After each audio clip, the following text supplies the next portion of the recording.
lecture tonight. My name is Ken Cashin, President of CHES Nova Scotia. So I'll just say a few words before I introduce our keynote speaker. So as you know, when we designed this tournament around the theme of healthy living and that chess is something to be celebrated as an all-ages sport, we wanted to do something a little extra, a little special. We wanted to have an expert to come in and talk about that exact theme, someone who could really speak to it. And so we reached out to a person who I'll introduce shortly, and she is an expert. She is a doctoral student at the School of Kinesiology and Health Sciences at York University in Toronto, and her name is Shruti Patel. And tonight she will lecture on the topic of healthy aging, mastering the right moves. So I would now like to introduce to you Shruti Patel.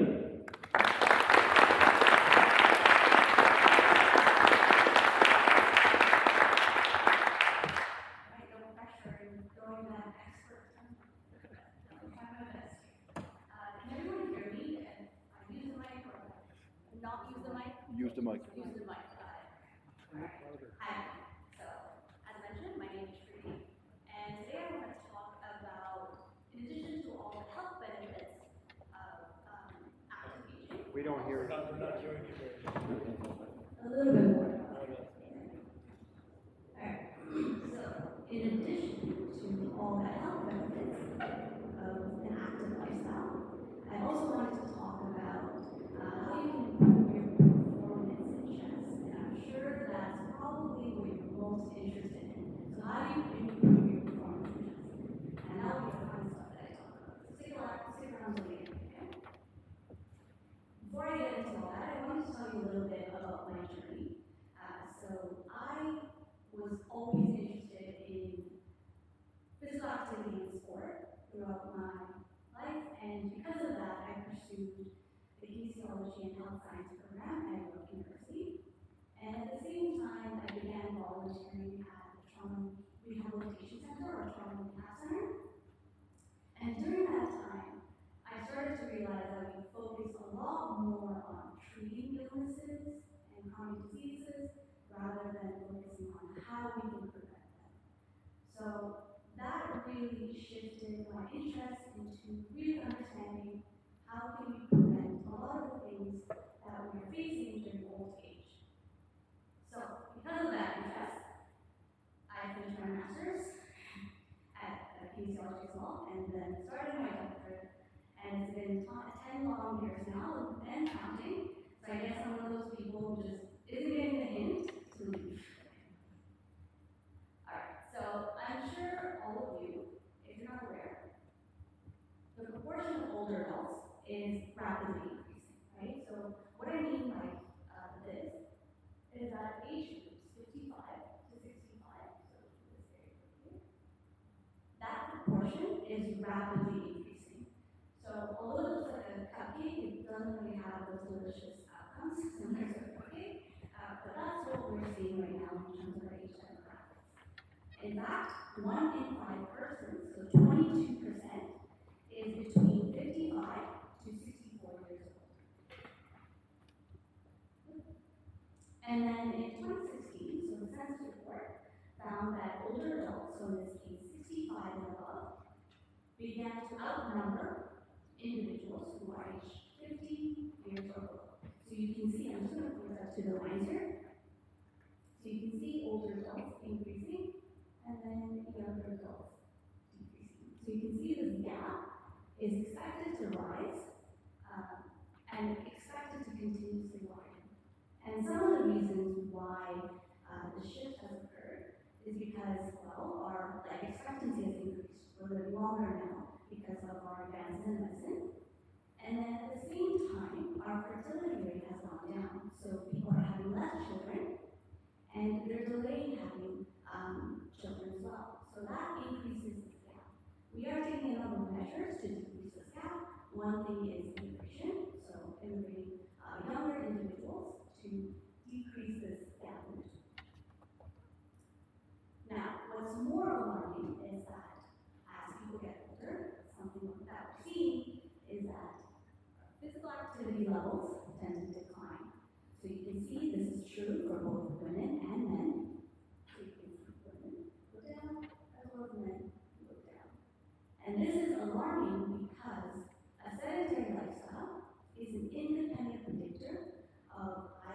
chronic diseases and illnesses in your later stages of life.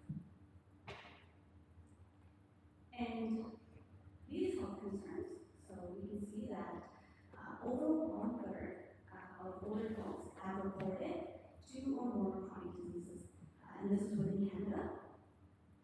And some of the most common chronic diseases that older adults report having are arthritis, diabetes, high blood pressure, stroke, as well as Alzheimer's disease.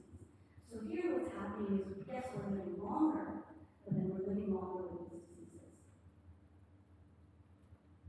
And that's why it's not surprising that many governments, as well as other organizations, including ours, is promoting this concept of successful or optimal aging compared to usual or normal aging.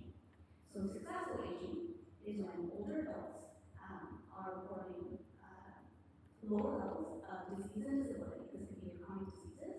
They're maintaining high levels of cognitive and physical function, and they're actively engaged with life. And active engagement with life would be something like you participating in chess right now. Okay. In addition to living an active lifestyle, we know that you can get some physiological benefits. So you can improve your muscle mass, bone density, sleep quality, prevent and delay your chronic diseases. We also know that by participating in physical activity, you'll be able to expand your social network and your social support, because you'll meet people who enjoy doing things that you also love and share that common interest or common purpose. In addition, physical activity is also related to psychological outcomes such as enhanced cognitive function and then decreased stress, anxiety, depression, all the things that we don't like. So, raise your hand if you already know this. Yeah, we know this. I think we're all aware that physical activity leads to many health benefits, right? So then it leads to this question that we know all these benefits exist. So why are most older adults inactive? Well, we know that there are many reported common barriers. And some of the most common barriers that are reported, these are not ranked in any order, so physical health problems is not number 1 and low self-efficacy is not way at the bottom, because your barriers can be both perceived or they can be concrete, and it depends on how you interpret them as your barrier. So physical health problems could be something like you're injured, you have some type of illness or chronic disease that limits you from going out and being physically active. We also have older adults reporting that they feel fatigue or low energy, and that's why they don't want to participate or go out and do anything. Another common barrier is, I have no time, I'm too busy, and that may be because you're managing multiple jobs, as well as multiple different things, such as taking care of your family, your spouse, or grandchildren. There's also a fear of injury. So older adults report that if I'm active, I'm scared of getting injured, of getting hurt. And it can also be a fear of the activity itself. We also have environmental restrictions, so this could be improper sidewalks, or you just believe that your neighborhood is unsafe, so you're less likely to go out and be active. There's also lack of knowledge. So here, what we mean is medical physicians play an important role in prescribing physical activity, but they rarely counsel their patients on how to be physically active.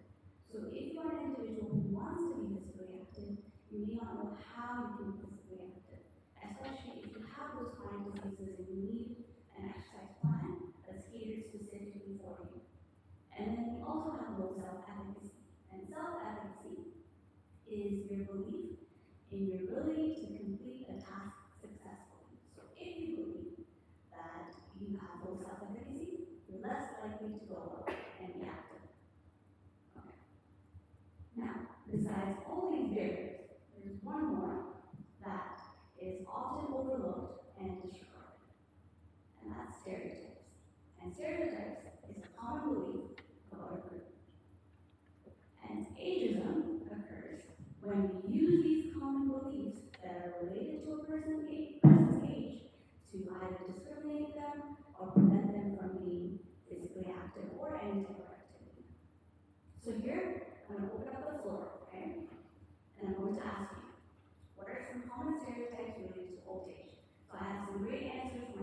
I always talk about this with, but I want to hear what's common stereotypes you all have faced. So you can just shout it out. Yeah. Forgetful.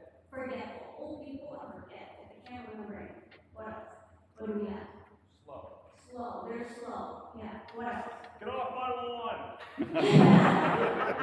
Yeah. What else? What else do we have? Off my road. They can't move. What about people in the back? I'm sure young people in the back have some common stereotypes of old age. What do you believe? What do you think? Jaded. I'm sorry? Jaded. Jaded? Yeah. Okay, yeah, definitely old people. What else? You drive slow. They drive so much. Yeah. I also get answers from my students that they're always angry. They're always arguing about something, you know. Old people are so salty and so forth. Okay, so something that's very interesting about your answers that you've given is that they're all related, if not most of them, all of them are related to cognitive or physical decline. So, stereotypes within North America, believe it or not, are primarily negative, where old age is associated to a person who has poor physical and mental health illnesses. They're lonely, or their life is full of dependency and not really independence. But we also know that there are positive stereotypes. What are some positive stereotypes of old age? Experience, yes. Wise, exactly. So in many cultures, old age is also associated to being wise because of the experience that you have. But how can we really think about these positive age stereotypes and more about these negative ones? Okay. Now, my expertise is in aging, okay? And it's in physical activity. But I know, looking around in this room, you've also faced, if not most of you, or not all of you, most of you have faced some stereotypes related to being a chess player. So what are some common stereotypes related to being a chess player? Nerd. Nerd, you're a nerd, yeah. Brilliant. I'm sorry? Brilliant. Really? Brilliant. Girly, okay, yeah, okay, what else? Did I just say that wrong? Instead, you were brilliant. Oh, brilliant, I'm so sorry. Brilliant, yes. Positive stereotype, yes. What else? Eccentric. Eccentric, yeah. Introverted. Socially awkward, yes. Yeah, enough. Strategic. Strategic, yes. Smart. Smart, yeah. Chess is not physically demanding. Oh, yeah, chess is not physically demanding. These are great, okay. So, I'm boring, okay. I looked up, what are some stereotypes related to chess. Could you speak just a little more slowly? Okay, sorry, yes, that's not this Thank question. you. So I looked up a bunch of stereotypes related to chess, and I've listed them here. And by no means this is from a research study, these are just what commonly reported stereotypes of chess players are. So here you've mentioned some of them already, which is you're a smart person or you're a brainiac, you have amazing memory, but you're socially awkward. It consists mostly of old people who are not athletic and mostly men. So you can see here that stereotypes. Well, actually, chess players can be athletic as well. Yeah. So stereotypes. That's true. Yeah. So stereotypes can be both positive and they can be negative, but it depends on how we perceive them. That can limit us or actually promote us to be active in whatever other activities that we like to participate. So how does this process work? First thing that happens is you get exposed to a stereotype, right? And this could be you heard from a friend, or growing up this is what your parents talked about, an advertisement. It becomes so embedded within our society. So an exposure could be chess players are not athletic. Then that stereotype gets internalized, and it affects our attitudes, specifically our beliefs toward whatever that activity is. So you could internalize this and think, okay, I shouldn't be physically active because I'm not athletic. And that can lead to health consequences such as chronic diseases, obesity, etc., and other ailments. You can also replace chess players are not athletic to any other stereotype that can be limiting, and we can go down this process to have consequences. But something about barriers is that they are meant to be broken. So I'm going to talk about I'm going to present a couple of examples of some amazing people who are breaking these barriers.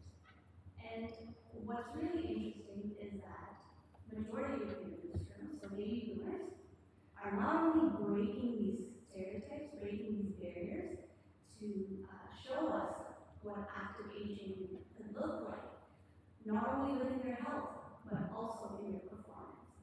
So, I want to introduce you to Masters athletes. Masters athletes are older adults. They're typically adults who are age 35 and above, who continuously participate in sport, and many of them compete in sport. My interest is with age groups who are 50 and above, so the majority of my research consists of older people who are age 50 and above who compete in sport. So what are they capable of? Well, this is Edwin, okay? He was the first person over the age of 70 to run a marathon in under 3 hours. And then in 2010, he beat his own record to produce a time of 2 hours and 54 minutes and 48 seconds. And if we age rated his time, his performance, and age rating is when we compare somebody's performance who are at a different age to someone who's younger, just to match how their performance would look like regardless of their age. What we found is that it was equivalent to a 20-year-old running 2 hours, 3 minutes, and 57 seconds. And that would be the fastest marathon ever run in 2010. And then in 2016, he set another record. So he was again the oldest person to run a marathon in under 4 hours. And then he continued to stay active until his death in 2017. So this is an amazing example to show you that human performance does not really stop at a certain age. Sorry. Here's another example. So this is Father Singh, who's 111 years old. And then at age 89, he decided, I'm going to be competitively active, especially in marathons. And he set records not only in his country, but he also set records internationally. And although he's not competitively performing within marathons at the moment, he continuously stays active.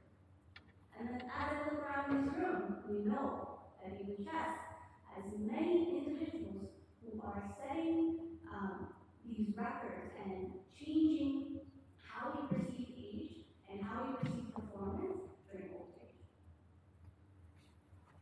And this is the reason why I was so interested in studying these two groups during my master's. So one being competitively active chess players, and the other being competitively active master's athletes within sport.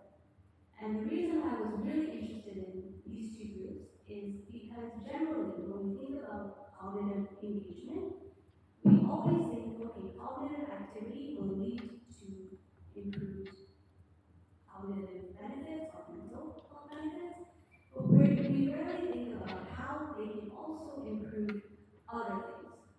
There has been some research to suggest that there is a decline in cognitive function that's related to physical decline as well. But we don't have much research to study this relationship between the mind and the body. So I was really keen on understanding what the physical health would look like for individuals who are cognitively active and competing, as well as master athletes who are physically active and competing. So what did we find? Well, actually, let me introduce you to the groups first. So we were able to recruit 108 master athletes. We also recruited 50 chess players. And then we compared these two groups with those who are moderately active in physical activity, so they weren't participating in any type of sport, and then those who were inactive, so they weren't participating in chess, they were not participating in sport. And we got these two, so the moderately active and inactive, from the community health survey. So this is kind of like a control group. All of our participants were males who were age 50 and above. was interested in studying injury and chronic disease. So we asked them, were you injured in the past 12 months? If so, how many injuries did you have? For chronic disease, we asked them, were you diagnosed by a professional with a type of chronic disease in the past 12 months? And then how many, or what types of chronic diseases were you diagnosed with? So what did we find? Well, for injury, we found that individuals who participate in competitive sport, so these are master athletes, age 50 and above, they had higher rate of injury compared to moderately active, inactive, and chess players. Now, I would like to point out that the bar for chess players is higher, but there was no difference between chess players, inactive and moderately active, in terms of rate of injury. The only reason the bar is higher is because our sample for chess players was 50, and then these two were 108 each. Okay? And this is something that wasn't surprising, because as you increase your intensity, your physical activity levels, your risk of injury also increases. A better comparison would have been to also add a younger age group who plays sport to really see if there was a difference between master athletes who had injuries as well as the young. But we didn't get that, we didn't think about that until after, so more about hindsight. Okay, what about chronic diseases? What we found was really interesting here. We found that moderately active and inactive individuals, so these are people who participate in physical activity, sedentary or inactive, they have higher prevalence of chronic diseases compared to those who are active within sport and chess. And again, pointing out, the bar is higher for chess players, but there was no difference between chess players and active athletes. So this was really interesting, that something that is cognitively engaging also has a role, or plays a role in your physical health, in your physiological health. So the most commonly reported chronic diseases were arthritis, high blood pressure, and heart disease. So playing chess could play a role in improving your heart or maintaining your physical function. We need to do more research on this to figure out how that works, because we really don't know. But this is a great study to show you that there is a relationship between your mind and your body. Now, I'm sure you're wondering, okay, that's great, but doesn't performance decline with age? We know that as you get older, your performance tends to decline. Not necessarily true. So here is a study. So here, what these researchers compared is age groups at the bottom here, so 35 to 90, and then here you see VO2 max and performance. And what they compared is people that are active within swimming, marathon, 100 meters, or rowing, so their VO2 max is here, compared to people who are inactive and not participating in these types of physical activities. What they found is that performance only decreases by 0.5% to 1% annually. Obviously, this depends on your intensity level, but we can see here that performance decline was not really related to your age, but it's actually in the type of activities that you participate in. So the more active you are, it doesn't mean that your performance is going to decline with age. Age is just a chronological number. You know, it's how you involve yourself that really makes the difference. We also have studies to show how people maintain their performance via using something called compensation. So in this study, what they did is researchers only, they recruited older people who were typists, and then younger people who were typists, and then they compared how their performance would be, how many mistakes they would make. And what they found is that even though older people had a little bit of a slow speed, their outcome variable, which is their performance, was maintained similar to somebody who's a younger typist. And the way they did that is through compensation. So because of their experience or their skill level, whatever that may be, they were able to compensate and make sure their performance is consistent. And that would be through their larger high and handstand compared to a younger typist. And we can't forget about chess. There are also studies to show how performance in chess can also be maintained through compensation.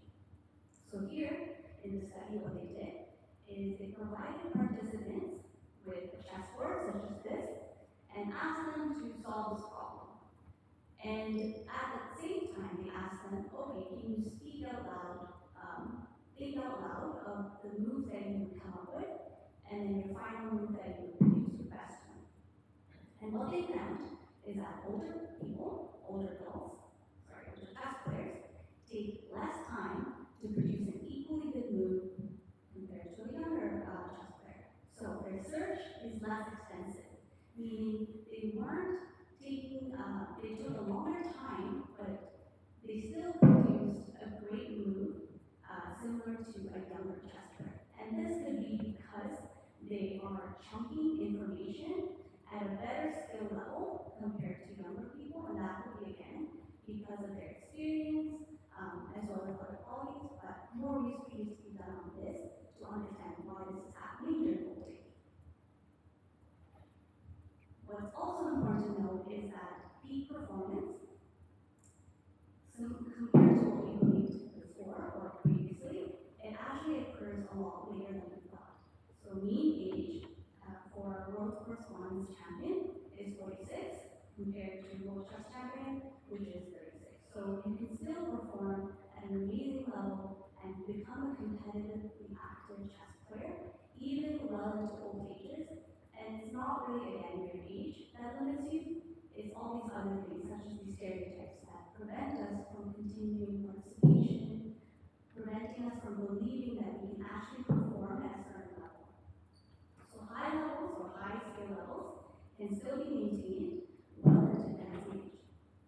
I hope that gets you excited, okay? So, knowing all this optimistic information, one of the questions that I'm sure you're thinking about is, okay, that's great, but how do I enhance my performance in chess? Well, one thing that I really hope you do in this talk is increase your physical activity. Why? Because when you increase your physical activity, you're able to harness all of these additional benefits that are related to cognitive function. So, we know that physical activity increases the brain volume. Physical activity also preserves white matter in your brain, as well as decreases 80% of white matter hyperintensities, which is lesions in your brain that increase the risk of stroke or cognitive impairment. We also know that when you participate in physical activity, you can increase your processing speed, your functional connectivity, as well as activate your brain during executive or mental tasks a lot better when you're physically active compared to when you're inactive. So, just by increasing your physical activity, taking those longer walks, climbing those stairs, going to the gym, taking up an activity that you loved or you thought you thought of being active in, or pushing back because, oh, I'm too old to do that. No, start participating in those activities because they're related to maintaining and enhancing your cognitive function, and thereby will have a role in improving your performance in chess or maintaining your performance at a level that you're happy with and comfortable. In addition, by being physically active, particularly in sport, currently this information is only related to sport. So you can gain additional broader benefits, psychological and social benefits, such as your confidence, your competence will improve, positive aging identity, which is when you look forward to aging instead of thinking, I'm done, I'm too old, and all those negative thoughts, as well as increasing your social support and increasing the number of friends you have, increasing your network. Now, unfortunately, we don't have any data on chess and psychosocial development. Right now, I'm working on this topic of psychosocial development, so if you do get an email from me to participate in one of these studies, do reply. But there is no reason to believe that this relationship also doesn't exist in chess. Because similar to sport, chess is also very historically deeply rooted, very strong in community. There are amazing chess clubs. There are competitions not only regionally, but also internationally, similar to sport. So we can make some assumptions that similar benefits can be gained within chess. Again, no data is available. Try and work on it, so hopefully we can get some participants to do this. So, getting all this optimistic information now, what should we be doing to increase involvement, whether that be chess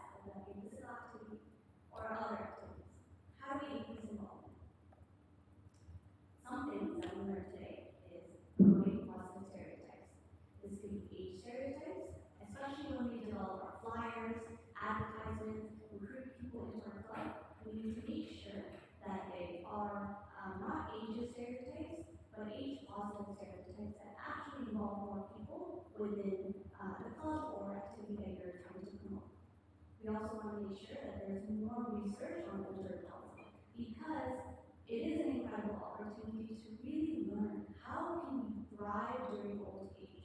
And by increasing research on older adults, we can understand what are the barriers that are there, what are the barriers they're facing, what are the challenges, how can we decrease them, and so forth. And the other thing is having a more diverse population. So if you remember, or if you recall, in my study, we had no female participants. And that's not because we didn't try to recruit female participants, but where we recruited within Ontario, we found 0 competitively active female chess players aged 15 or up. And this is a trend that we are seeing in chess, and we're well aware of it. And it can occur for a number of reasons, such as high dropout rate, or there are less participants during old age, as well as other reasons. But we know that this is a population we should be targeting.